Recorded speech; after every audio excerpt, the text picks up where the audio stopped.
O programa a seguir tem classificação indicativa livre.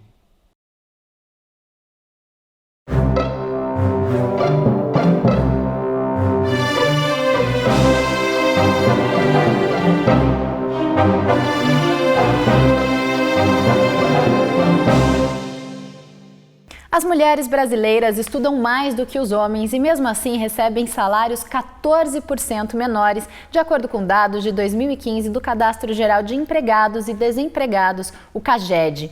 A diferença de pagamento é apenas um dos problemas enfrentados pelas mulheres no mercado. Há ainda o preconceito, o assédio sexual e a divisão pouco justa do trabalho doméstico. O Novo Debate de hoje fala sobre gênero e organizações com a professora Nancy Estanque da Luz, do Programa de Pós-Graduação em Tecnologia da UTFPR, a Universidade Tecnológica Federal do Paraná. Bem-vinda, professora, ao nosso programa. Professora, hoje a gente quer falar sobre gênero e mercado de trabalho e organizações. E eu queria entender o que é esse conceito de gênero, que ele é socialmente e culturalmente construído, né, professora? Exato. O gênero é que a sociedade, num determinado momento histórico, entende como masculino ou feminino, ou seja, o que se entende por mulher e por homem. Homens e mulheres, independente dos seus corpos, nós vamos pensar que o homem nasce com aparelhos masculinos, as mulheres, mas a sociedade constrói o que ela entende qual deve ser o comportamento de mulheres e de homens. Pensar gênero no sentido da construção, por exemplo, de que as mulheres deveriam ser mais sensíveis, as mulheres deveriam ser mais delicadas, os homens deveriam ser mais agressivos. Então, são construções sociais do que se entende por homem e mulher. Sociedades diferentes podem pensar de forma diferente. Então, essa é uma construção que se passa de geração para geração e vai dizer qual o comportamento que deveria ser adequado para um ou para outro gênero. Mas é uma construção social que pode ser alterada a qualquer momento. E quando se fala em gênero, professora, existe uma confusão muito grande com o conceito de gênero e o conceito de orientação sexual. Eu queria que a professora explicasse a diferença entre esses conceitos. Talvez a gente possa pensar em gênero como eu me sinto, se eu me sinto como uma mulher ou se eu me sinto como um homem. A orientação sexual será por quem eu vou me apaixonar. Vamos pensar assim, por quem eu vou amar. Se eu vou amar uma pessoa do mesmo sexo ou se eu vou amar, me apaixonar, vou me relacionar sexualmente com uma pessoa de sexo diferente. Então nós vamos ter uma identidade de gênero, que é isso, ser homem, ser mulher e sentir-se como, e uma identidade sexual que vai me dizer por quem, digamos assim, eu olho, me apaixono e vou me atrair. Então são formas diferentes de amar e são formas de sentir-se como homem ou como mulher, que são distintas realmente.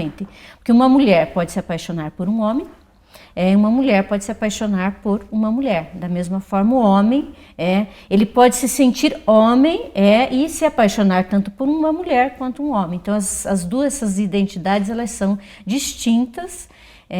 E esses são fatores muitas vezes de incompreensão e que geram desigualdades na sociedade. A professora falou sobre essa questão do gênero enquanto uma construção social, e nessa construção a mulher, por exemplo, ela ganhou historicamente um papel, foi construído um papel histórico de que ela deveria cuidar do lar, da prole, ser delicada, ser discreta, amorosa, e de repente essa mulher hoje na nossa realidade ela vai para o mercado de trabalho. Como que é possível quebrar toda essa construção histórica no mercado de trabalho e que dificuldades que a mulher enfrenta por conta disso? Acho que a primeira dificuldade é desconstruir a representação que está ligada muito ao gênero, à mulher. Pensar numa estrutura que foi uma estrutura patriarcal, onde a construção, ela principalmente foi uma construção feita a partir de um olhar masculino e construída por homens, onde a mulher teve um papel e o homem teve outro. E o papel de mais poder, de domínio, sempre esteve vinculado aos homens. Por exemplo, a ideia de que as mulheres adentraram no mundo do trabalho há pouco tempo ou a partir de guerras, é uma ideia um pouco falsa, porque as mulheres sempre trabalharam. Agora, o trabalho que a mulher executa, muitas vezes, ele não é valorizado nem percebido. Por exemplo, o cuidado, que é um trabalho essencial para a vida humana, onde você tem o cuidado com crianças, o cuidado com a família, o cuidado com idosos. Esse é um trabalho desempenhado por as mulheres sempre, e mesmo o trabalho fora de casa, as mulheres nem sempre tiveram um provedor.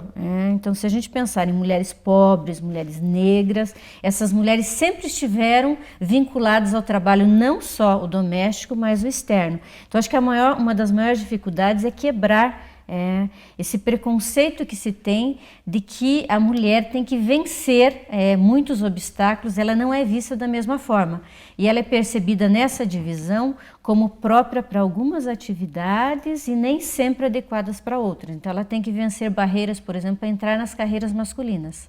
Então uma mulher que decide ser engenheira mecânica, ela provavelmente vai enfrentar uma barreira de ter que provar que ela é capaz.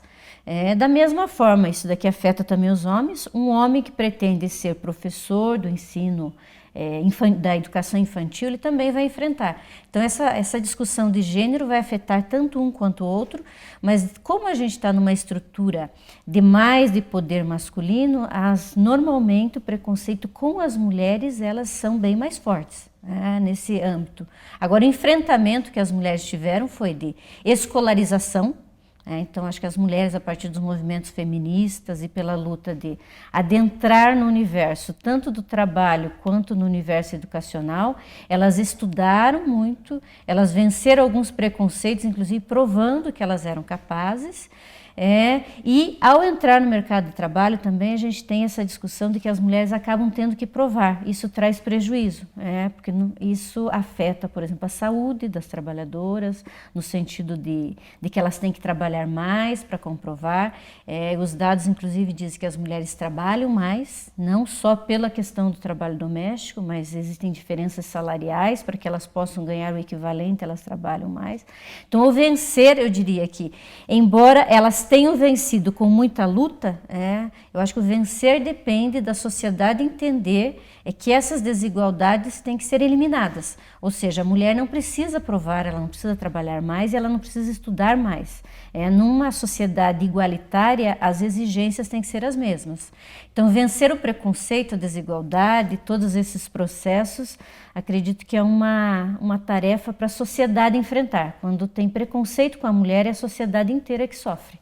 A professora falou um pouco sobre o trabalho doméstico, né? E historicamente essa divisão do trabalho dentro das casas, ela sempre foi desigual. E isso faz com que a mulher muitas vezes trabalhe no âmbito da família, no lar e também fora de casa. Como que isso afeta essa trabalhadora que na verdade tem mais de uma jornada? Se pensarmos que numa sociedade que dividia o trabalho, na divisão sexual do trabalho, você imagina que sempre existiria um provedor, e esse provedor, ele trabalharia fora de casa, levaria o dinheiro e a mulher estaria no âmbito doméstico a partir do cuidado. Essa realidade, muitas vezes, essa representação, muitas vezes ela na realidade não ocorre primeiro, porque grande parte dos lares são chefiados, uma parte significativa dos lares são chefiados por mulheres, esse provedor não existe. Mas mesmo que essa divisão desse certo, chegou um momento que as mulheres, elas pleitearam a autonomia financeira, econômica, porque isso gerava uma dependência econômica em relação aos seus companheiros, aos seus maridos, caso essa realidade existisse. Então, com essa luta para que ela tivesse autonomia, as mulheres realmente lutaram para a igualdade no trabalho, para a saída, só que o outro lado, que é os homens assumirem aquela parte da divisão que era destinado nessa representação para as mulheres, isso não ocorreu. Portanto, os homens não foram às ruas como as mulheres foram para ir para casa lutar pelo direito de cuidar de seus filhos, que é um direito que os homens têm. O direito, por exemplo, de escolher a sua própria alimentação e preparar essa alimentação. Então, os homens ainda não chegaram nessa fase de luta, que eu diria assim que é direito. Então, muitos homens hoje estão percebendo que eles perdem ao não ter contato com seus filhos. Perdem ao não ter espaço de poder nas suas próprias casas. Então, aqui a gente tem um movimento que levou as mulheres às ruas para que elas pudessem ir para o mercado de trabalho.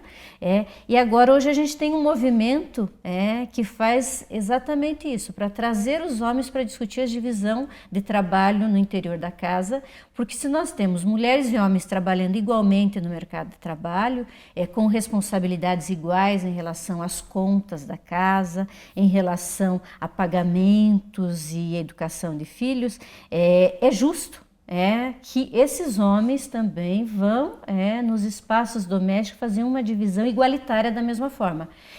E essa divisão igualitária só vai existir quando homens e mulheres puderem sentar, ou seja, o casal puder sentar e fazer uma distribuição, de maneira que essa mulher não fique sobrecarregada, ou seja, ela não tem obrigação sozinha de lavar, passar, cozinhar, educar os filhos, cuidar de pessoas que estão doentes. Esse é um processo que é geração de vida. Então, eu considero assim, o trabalho doméstico, que muitas vezes as pessoas desvalorizam, eu considero que é um trabalho que tem que ser valorizado, porque a vida se reproduz ali.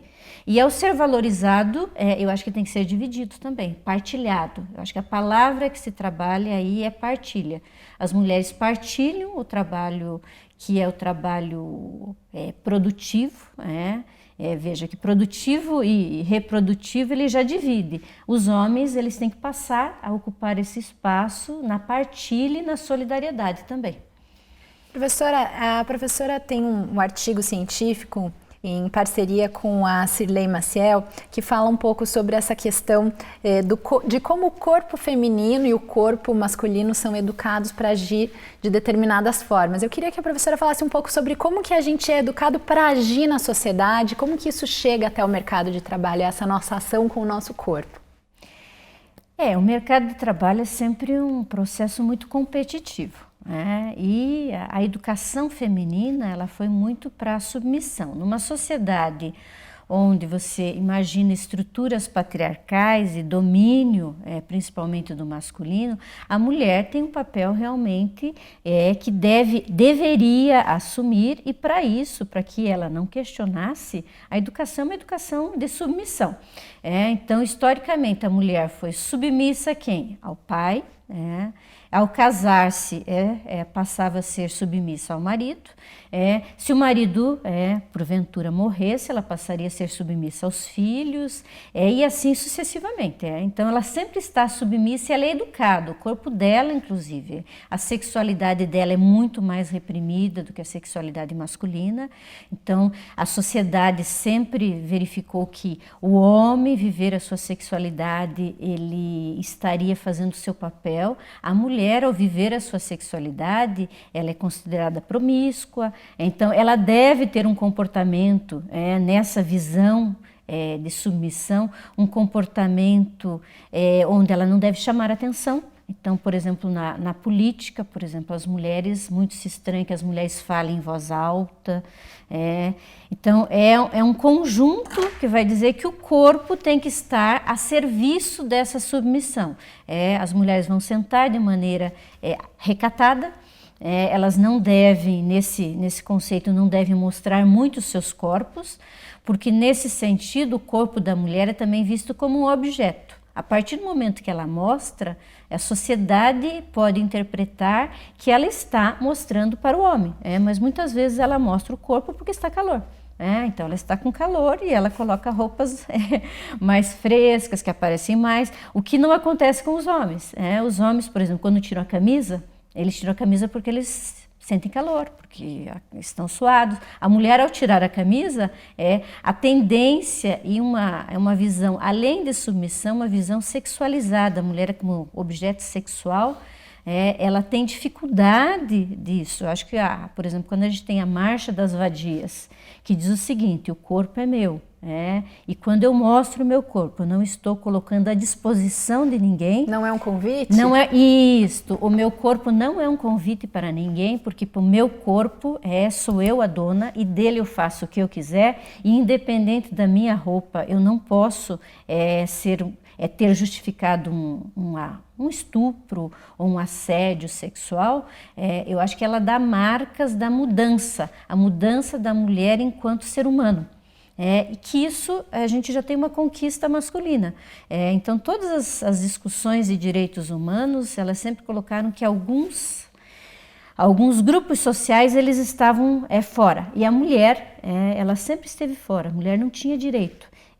E a discussão do direito sobre o corpo da mulher ainda nós estamos assim em discussões incipientes. Então a gente tem a discussão, por exemplo, do aborto, que é bastante incipiente, a discussão sobre a questão mesmo de roupas que as mulheres utilizam, a discussão sobre como ela deve se comportar. Então a sociedade cobra diferente de homens e mulheres, e essas cobranças, o processo de socialização na escola, como se interpreta, ela vai gerando uma submissão que no mercado de trabalho a coloca, quando ela é submissa, a coloca sempre em posições subalternas. Então é uma questão realmente, cargos de poder não vão dar espaço para mulheres que se submetem a tudo, porque são espaços também de partilhas, de decisões. Então eu diria assim que esse processo de socializar corpos e mentes, elas vão afetar o trabalho dessas mulheres, no sentido de que não vão possibilitar que elas, eu não diria a palavra brigue, mas que elas participem em igualdade no mercado de trabalho. Vamos fazer um rápido intervalo e já voltamos.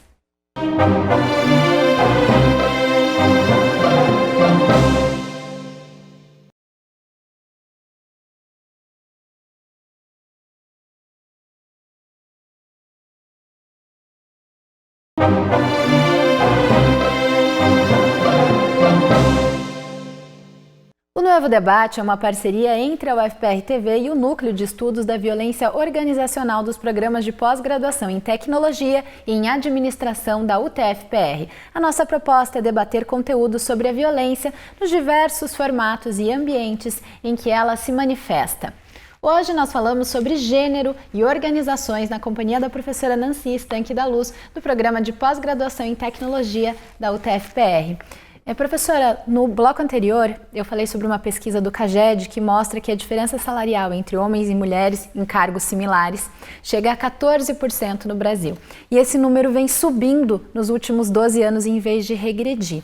E esse número existe apesar das mulheres estudarem mais do que os homens proporcionalmente. Por que esse número tem subido, professora? Vamos pensar que as mulheres avançaram e a partir da escolarização, do ingresso nas universidades, o salário das mulheres aumentaram. Mas vamos pensar que paralelamente isso ocorreu também com os homens. Então nós temos o seguinte, um avanço das mulheres, mas o que persiste sempre são as diferenças. Isso denota a desigualdade com que o mercado de trabalho trata homens e mulheres. Então, uma desigualdade de gênero, onde os homens, eles acabam tendo um tratamento e as mulheres outro. Então, vamos dizer o seguinte, é possível pensar, não vamos tratar em outras sociedades, mas vamos pensar na brasileira, que os dados que você tenha sobre essa, é possível dizer que no mercado de trabalho talvez a massa salarial tenha ampliado, tanto para homens quanto para mulheres, mas existe uma diferença muito grande, principalmente na divisão sexual do trabalho e de algumas categorias. Vamos pensar, mais de 90% de mulheres, e muitas dessas, a grande maioria mulheres negras, estão no trabalho doméstico. É um trabalho extremamente desvalorizado, e essas mulheres, assim, agora muito recentemente, que conquistaram o direito dos demais trabalhadores. Então, em muitos estados, essas mulheres não chegavam a receber salário mínimo. Então, você tem uma desigualdade tanto de gênero quanto de raça que vai afetar esses dados. Então, onde a mulher está no mercado de trabalho é que vai dizer. Então, a divisão sexual do trabalho, o estímulo para que as mulheres estudem, para que as mulheres adentrem outras profissões, agregado a políticas afirmativas que eliminem a desigualdade, por exemplo, trabalho igual, salário igual, porque existem várias formas de, digamos, fugir disso. Você cria cargos diferentes, mas as pessoas fazem o mesmo trabalho. Então, essa discussão de trabalho igual e salário igual é de extrema importância, e principalmente o preconceito na hora de contratar. E principalmente essa questão de ascensão a cargos. Quem é que ganha mais no mercado de trabalho? Normalmente são as pessoas que vão ocupando outros cargos. Como a gente tem as mulheres minoria nesses cargos, vai ter sempre diferenças. Então nós vamos ter que trabalhar em várias questões de forma concomitante para que essas diferenças diminuam. Ou seja, o estudar é necessário, mas não é suficiente para eliminar a discriminação e o preconceito nesse mercado de trabalho, que realmente ele tem uma estrutura de onde eu posso explorar, eu exploro. E as mulheres, elas acabam sendo mais exploradas.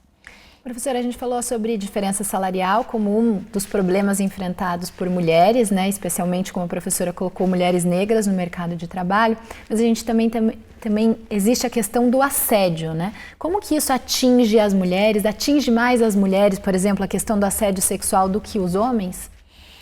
Talvez a discussão do assédio sexual esteja vinculada exatamente à própria discussão do corpo e como se percebe a mulher como talvez um objeto sexual a serviço dos homens, ou que estaria ali para.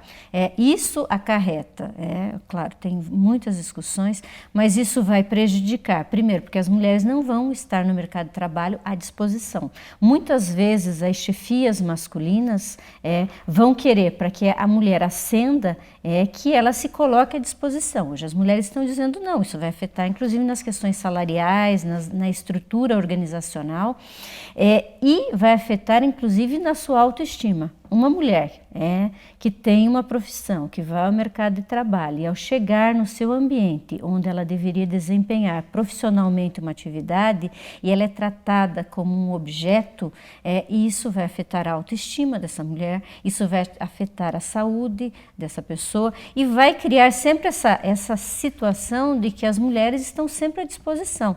Como as mulheres hoje estão dizendo não e um basta, eu acho que essas questões tendem a alterar.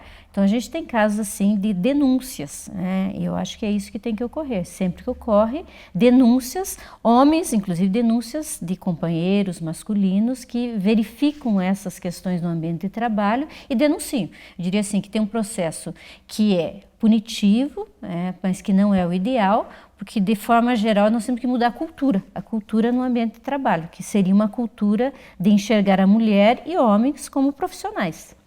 E essa mudança cultural, ela passa pela educação, inclusive a educação em casa, nas famílias, né? Uma cultura não se muda do dia para a noite, então nós precisamos de várias questões. Primeiro, mudar a cultura entre as pessoas que já estão trabalhando. Eu acho que exige-se leis, exige muitas vezes punição para excessos, mas vai exigir que as pessoas também sejam socializadas de forma diferente. Então vamos pensar, a discussão de gênero na escola é de extrema importância. Infelizmente, por exemplo, na discussão dos planos nacional, estadual e municipal de educação, essa questão foi relegada. E quando a gente discute gênero, a gente discute exatamente essa questão da igualdade. Então, educar meninas e meninos de forma igualitária significa que eles vão ter acesso aos mesmos brinquedos. Então, por exemplo, quando só as meninas têm acesso a bonecas, eu estou educando as mulheres para o cuidado e para ser mãe apenas. Quando os meninos têm acesso a aviões, computadores, eles são educados para um mundo tecnológico. Então, nós temos que educar de forma diferente, e a educação, e principalmente na questão do respeito ao ser humano. Vamos pensar, na família, a distribuição de tarefas entre irmãos e irmãs, ela deve ser igualitária. Por exemplo, sobrecarregar a menina e não o menino, isso já gera um sinal para a sociedade de que quando esse menino, essa menina for para o mercado de trabalho, ela poderá ser mais sobrecarregada do que ele. Então a escola, a família, as instituições religiosas, onde ocorre esse processo de socialização do ser humano, a gente tem que levar a questão da igualdade. E a questão da igualdade entre homens e mulheres. Ou seja, se nós queremos um país que seja igualitário e democrático, a educação de homens e mulheres também deve ser igualitária.